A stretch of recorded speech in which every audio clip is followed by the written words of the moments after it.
গুরুতর অসুস্থ খালেদা জিয়াকে দ্রুত বিদেশে নেওয়া জরুরি জানালেন মির্জা ফখরুল। আবেদন নতুন করে বিবেচনার সুযোগ নেই সংসদে আইনমন্ত্রী।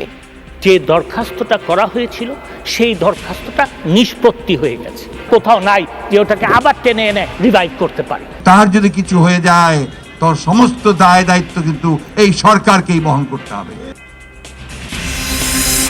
ওয়েবিল ও সিটিং সার্ভিস বন্ধের দাবিতে রাজধানীর মিরপুরে বাস চলাচল বন্ধ রেখেছে চালক হেলপাররা। মালিকদের নির্দেশ মানতে গিয়ে যাত্রীদের সাথে বিতণ্ডার অভিযোগ। আগামী বছর ডিসেম্বরে মেট্রো রেলে চলবে 10-12টি ট্রেন। ক্রিকেটার ও গণমাধ্যম কর্মীদের নিয়ে প্রকল্প এলাকা ঘুরে দেখলেন জাপানি রাষ্ট্রদূত। আইন শৃঙ্খলা বাহিনীর পরিচয়, শতাধিক নারীকে ফাঁদে ফেলেন টিকটকার রাজ।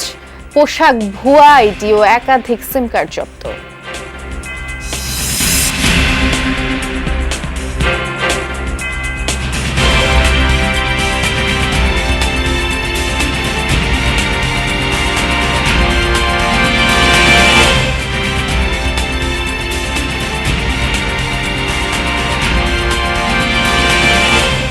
আমন্ত্রণ যমুনা নিউজের সাথে আছি নুসরাত বৃষ্টি। শিরোনামগুলো শুনছিলেন আপনারা।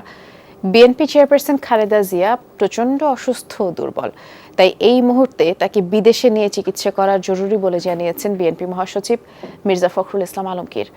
মানবিক দিক বিবেচনা করে হলেও খালেদা জিয়াকে বিদেশে চিকিৎসার অনুমতি দিতে সরকারের প্রতি আহ্বান জানিয়েছেন তিনি। বলেছেন, দেশে খালেদা জিয়ার চিকিৎসা করার মতো অবস্থা নেই। বিএনপি চেয়ারপারসনের কিছু হলে তার দায় সরকারকে নিতে হবে বলেও মন্তব্য করেন মির্জা ফখরুল।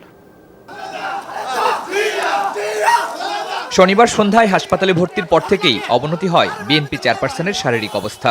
তাই মেডিকেল বোর্ডের পরামর্শে রোববার সকালেই সিসিইউতে নেওয়া হয় তাকে। গত দুদিন বিএনপি চেয়ারপারসনের শারীরিক অবস্থা নিয়ে নানা মহল থেকে নানা তথ্য আসছে। মঙ্গলবার সকালে বিএনপি মহাসচিব মির্জা ফখরুল ইসলাম আলমগীর চেয়ারপারসনের সবশেষ শারীরিক অবস্থা জানান। দেশনেত্রী বেগম খালেদা জিয়া অত্যন্ত অসুস্থ, অনেক বেশি অসুস্থ। আমি ঠিক আপনাদেরকে বলে বোঝাতে পারবো না। এর আগে প্রায় 1 মাস চিকিৎসা নিয়ে 7 নভেম্বর বাসায় ফিরেছিলেন খালেদা জিয়া। সপ্তাহ না পেরোতেই আবারও হাসপাতালে ভর্তি হতে হলো তাকে। মির্জা ফখরুল জানান, যে কোনো পরিস্থিতির দায় নিতে হবে সরকারকেই।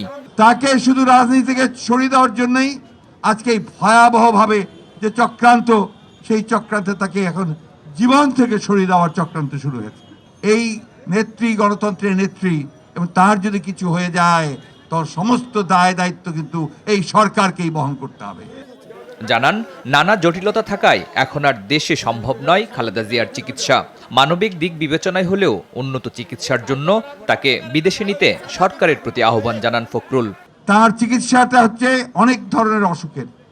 এই অসুখগুলো যদি সত্যিকার অর্থেই সুষ্ঠু চিকিৎসা করতে হয়, তাহলে এই দেশে সেই ধরনের কোনো মেডিকেল সেন্টার বা হাসপাতাল নেই যা মাল্টি ডিসিপ্লিনারি ডিজিজের চিকিৎসা করতে পারে। আজকে আমরা তাই বলতে চাই যে আপনাদের শুভবুদ্ধির উদয় হোক।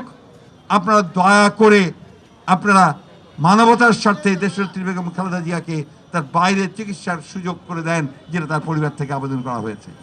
দীর্ঘদিন ধরেই আর্থাইটিস, ডায়াবেটিস, দাঁত ও চোখের সমস্যা সহ নানা জটিলতায় ভুগছেন বিএনপি চেয়ারপারসন। এপ্রিলের শুরুতে করোনা আক্রান্ত হওয়ার পর পরিস্থিতি আরও জটিল হয়। পল্টনের দলীয় কার্যালয়ে খালেদা জিয়ার সুস্থতা কামনায় দেশবাসীর কাছে দোয়া চান বিএনপি মহাসচিব। আল্লাহ তাআলা তাকে যেন সুস্থ করেন। শরীফুল ইসলাম খান, যমুনা নিউজ, ঢাকা।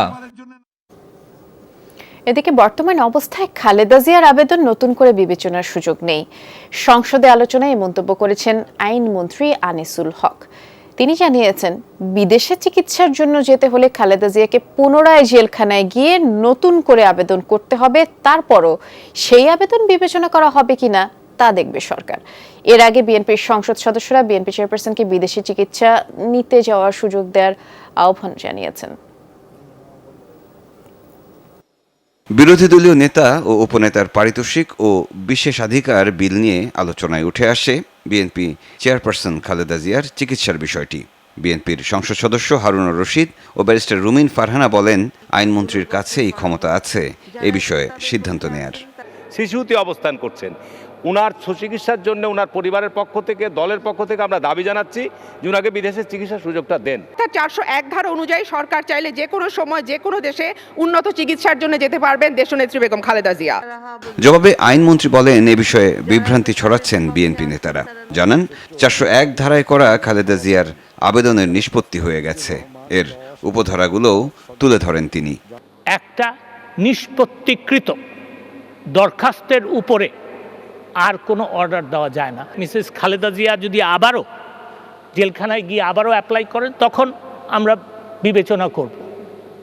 কিন্তু যেই অবস্থায় আছেন সেই অবস্থায় এই 401 ধারায় এই কোনো পদক্ষেপ নতুন করে বিবেচনার কোনো সুযোগ নাই।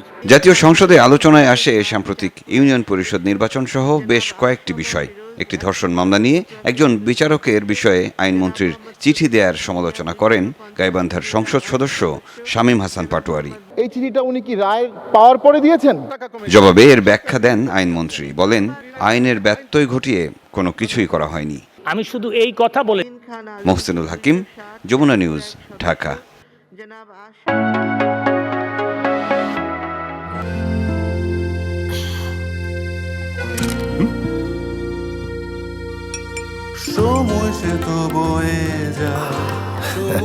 এভাবেই সময় পাল্টে যায়, কিন্তু ডিপ্লোমা সেই একই সাথে একই মানে যুগ যুগ ধরে রয়ে যায়। New Zealand dairy, excellence in quality. Waybill ও সিটিং সার্ভিস বন্ধের দাবিতে রাজধানীর মিরপুরে বাস চালানো বন্ধ করে দিয়েছে চালক ও হেলপাররা। চালকদের অভিযোগ, ওয়েবিলের কারণে প্রতিদিনই ভাড়া আদায় নিয়ে যাত্রীদের সাথে তাদেরকে বাকবিতণ্ডায় জড়াতে হচ্ছে। অন্যদিকে মালিকদের পক্ষ থেকেও ওয়েবিল অনুযায়ী ভাড়া আদায়ের জন্য চাপ দেওয়া হচ্ছে। এসব নিয়েই চালক হেলপারদের মধ্যে অসন্তোষ তৈরি হয়েছে। এদিকে বাংলাদেশ বাস মালিক সমিতির মহাসচিব খন্দকার এনায়েতুল্লাহ জানালেন, সরকারি নিয়মের বাইরে যাওয়ার কোনো সুযোগ নেই, তাই অচিরেই বন্ধ করা হবে ওয়েবিলের নিয়ম। আমাদের কোনো সিটিং সার্ভিস চলবে না, ঢাকা শহরে শুধু লোকাল চলবে। আমরা ভাড়া নিব যাত্রীদের কাছ থেকে কিলোমিটার হিসাব করে। রাইট শেষে আপনাদের ওবিলে যে লেখা দেয় সুপারভাইজার, মানে ওবিলে কাগজটা, যেই যাত্রী সংখ্যাটা, সেই যাত্রী অনুযায়ী আমাদের সম্পূর্ণ ভাড়া মানে হিসাব করে নিয়ে নেয়। আমাকে ভাড়া কম দিবে, এই লিয়ে দুই এক কথার ভিতরে ঝগড়া। এরপরে আমার 11 নম্বর বইয়া আমার হাত ধরে টান দিয়েছে, টান দিয়ে পরে ব্যাগ দিয়ে গিয়ার বের করছে মারার লিগে। হ্যাঁ, আমরা বন্ধ করে দিব, সরকারের সিদ্ধান্তই আমাদের মানতে হবে। এবার একটু মিরপুরে যেতে চাই। আমাদের সহকর্মী তাজনুর ইসলাম অপেক্ষা করছেন সেখানে। তাজনুর, আপনি তো ওখানে আছেন এবং কিছুক্ষণ পরে অফিস ছুটি হওয়ার সময় হয়ে যাবে। যেহেতু বাস চলাচল বন্ধ রেখেছে চালক এবং হেলপাররা, সাধারণভাবেই জনদুর্ভোগ বাড়ার কথা। কি অবস্থা আপনি দেখছেন এবং কর্মসূচি প্রত্যাহারের ব্যাপারে তাদের সাথে কেউ যোগাযোগ করেছে কিনা, এরকম কোনো সংবাদ আপনি জেনেছেন কিনা?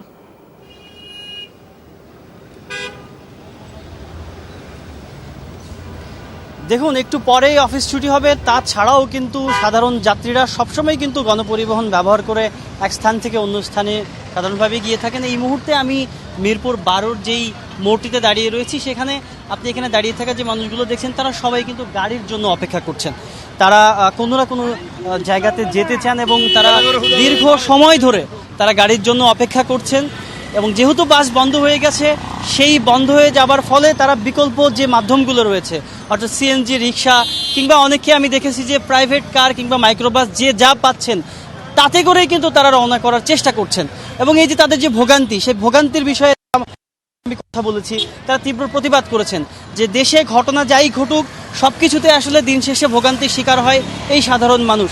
আজকে যেটি করেছে পরিবহন শ্রমিকরা, যে তারা ওয়েবিল বন্ধের দাবিতে তারা রাজধানীর এই যে মিরপুরে হঠাৎ করে তারা গাড়ি চালানো বন্ধ করে দিয়েছে।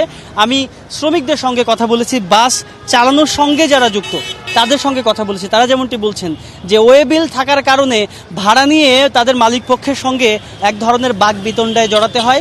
একই সঙ্গে সাধারণ যাত্রী যারা তাদের বাসে চড়ে থাকেন বা বাসে ওঠেন, তাদের সঙ্গেও প্রতিদিনই তাদের কোনো না কোনোভাবে যে কোনো ধরনের বাকবিতণ্ডা, এমনকি হাতাহাতির মতো ঘটনাও কিন্তু প্রতিদিনই ঘটছে। তারা যেমনটি বলছেন যে সরকারের নির্ধারণ করে দেওয়া যে ভাড়া, সেই ভাড়া আদায় করতে তাদের কোনো আপত্তি নেই, কিন্তু দিন শেষে যখন মালিক পক্ষের কাছে যখন এই হিসেবটি জমা দিতে হয়, সেই হিসেবটি জমা দেওয়ার সময় তাদের কিনা ওই ওয়েবিল অনুযায়ী ভাড়ার হিসেবটা বুঝিয়ে দিতে হয়। তো সেই জায়গাতে এক ধরনের ব্যাপক রকমের চাপের মধ্যে পড়েন শ্রমিকরা। সেই চাপ থেকে একটি ঘাটতি এখানে রয়ে গেছে। তাজনুর, অনেক ধন্যবাদ।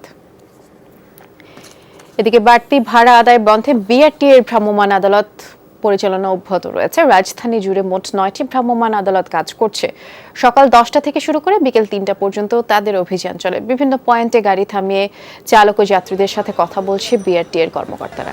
যাত্রীদের কাছ থেকে বাড়তি ভাড়া সংক্রান্ত কোনো অভিযোগ পেলেই তা যাচাই করে তাৎক্ষণিক ব্যবস্থা নেওয়া হচ্ছে। অভিযোগের মাত্রা অনুযায়ী 3 থেকে 5 হাজার টাকা পর্যন্ত জরিমানা আদায় করা হচ্ছে। আর সবকিছু ঠিক থাকলে আবার গাড়ি ছেড়েও দেওয়া হচ্ছে।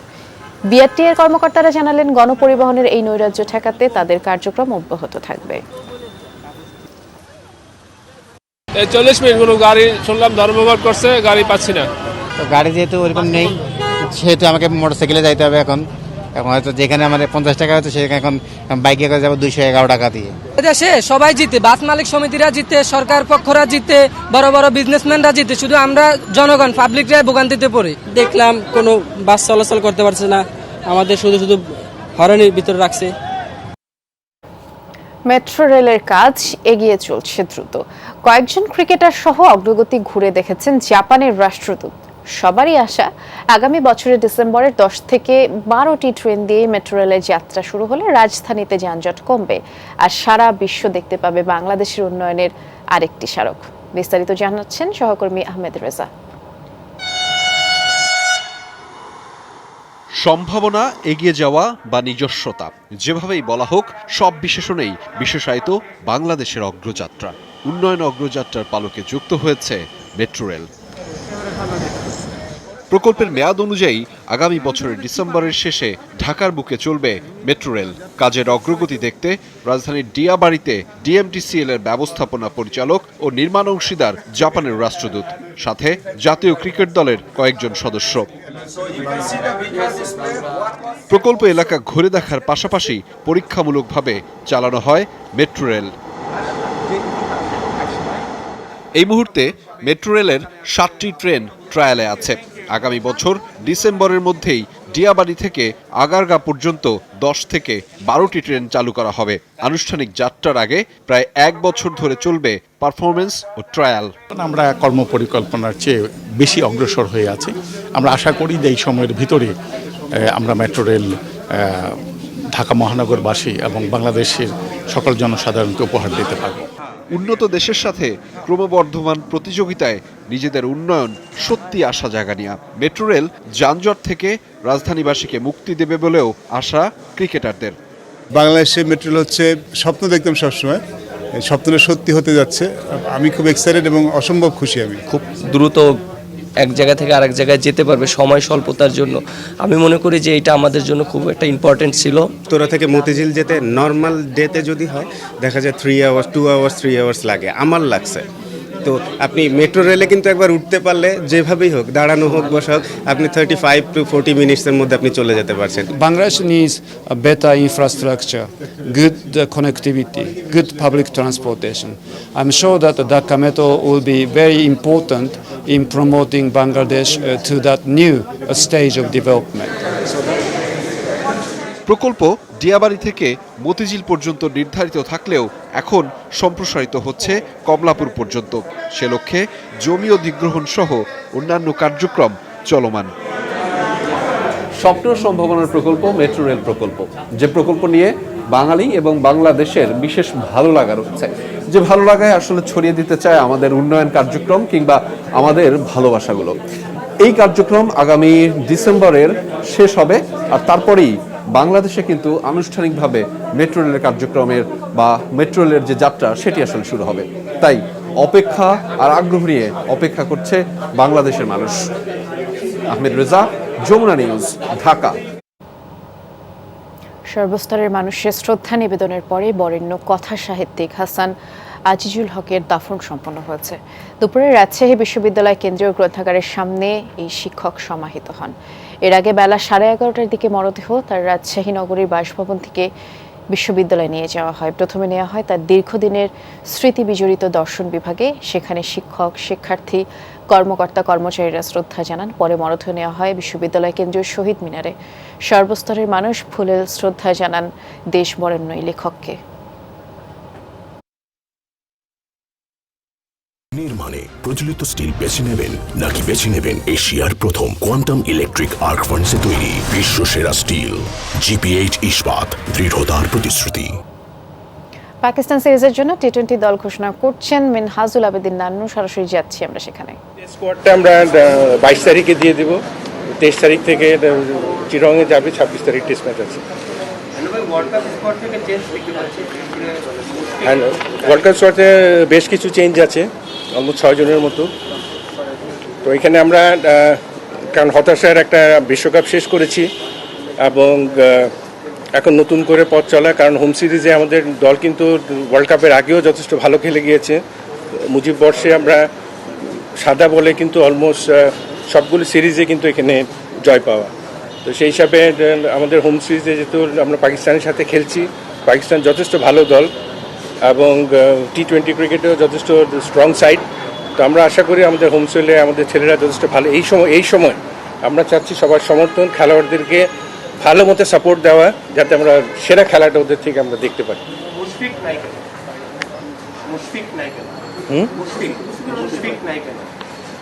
মুশফিককে আমরা ম্যানেজমেন্টের সাথে কথা বলেছি। আমাদের ব্যাক টু ব্যাক 4টা টেস্ট ম্যাচ আছে। টেস্ট চ্যাম্পিয়নশিপ শুরু আপনার পাকিস্তান সিরিজ থেকে, তার পরপরে কিন্তু নিউজিল্যান্ডের সাথে টেস্ট সিরিজ আছে। তো 4টা টেস্ট ম্যাচ আছে। আমাদের কি player, one of the best cricketer আমরা চাচ্ছি, কারণ তামিম ইকবালের একটা ইনজুরি হয়ে গিয়েছে একটা সিনিয়র প্লেয়ারের। তো ওখানে ডাউট আছে টেস্ট সিরিজে পাই কিনা। তো সেই হিসাবে আমরা চাচ্ছি যে আমাদের বেস্ট প্লেয়ারকে সেই সময় সেরাটা দেওয়ার জন্য আমরা এই টি-20 সিরিজ থেকে রেস্ট দিয়েছি।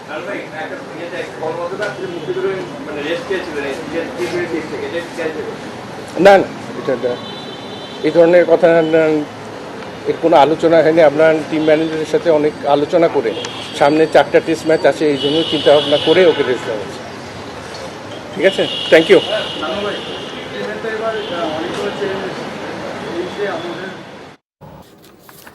র্যাবের পোশাক পরে টিকটক বানিয়ে সেগুলো আবার আপ করে মিলিয়ন ফলোয়ার হওয়া টিকটকার রাজ অবশেষে আইন শৃঙ্খলা বাহিনীর জালে ধরা পড়েছে।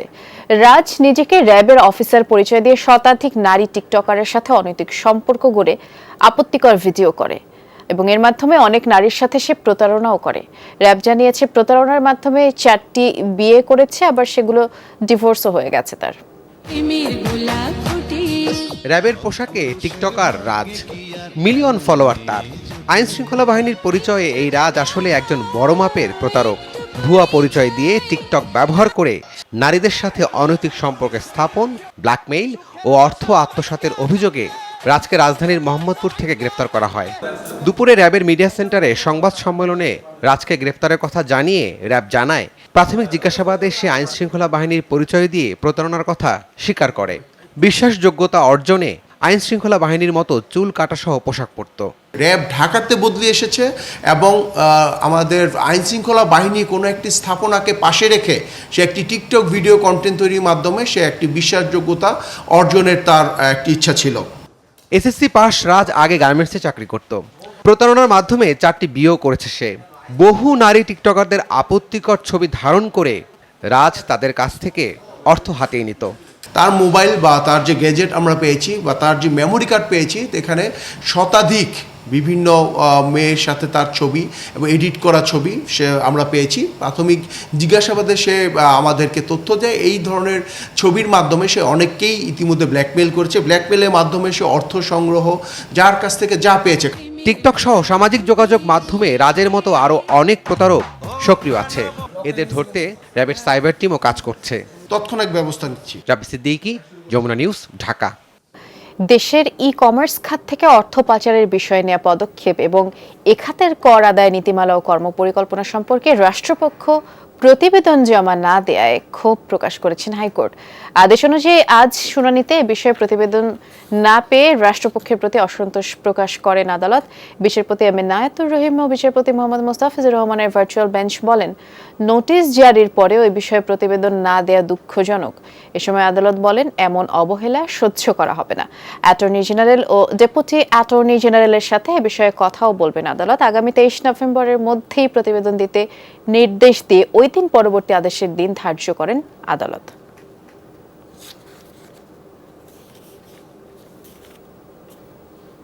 এ ছিল আমার কাছে যমুনা নিউজ।